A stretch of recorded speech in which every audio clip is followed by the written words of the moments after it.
waziri wa nchi ofisi ya waziri mkuu anayeshughulikia kazi, ajira na mahusiano, ndugu yangu Tangu na mbunge pia wa Kela.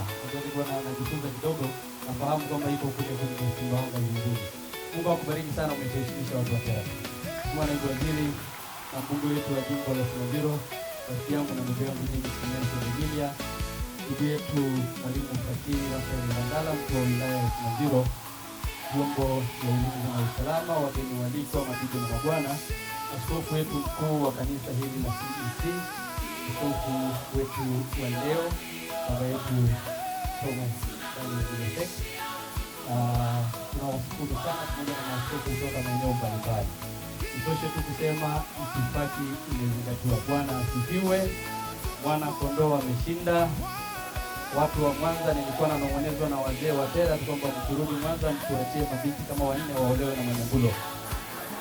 Ndio kwa niaba yetu, lakini kwa sababu baba askofu umetusaidia kwa kikubwa kumaliza utambulisho, nitambue tu uwepo wa viongozi wa Chama cha Mapinduzi sisi na viongozi wa vyama vya siasa waliopo. Naomba viongozi na wale korona, viongozi wa katiba wasimame na kufunga.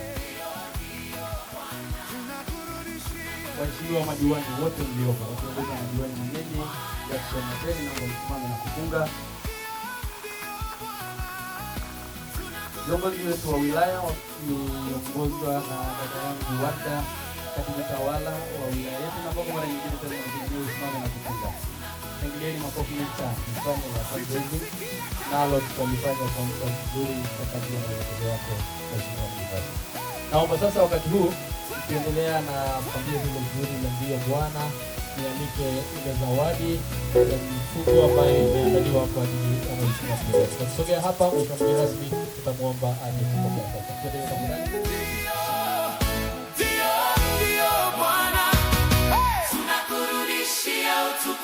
Utukufu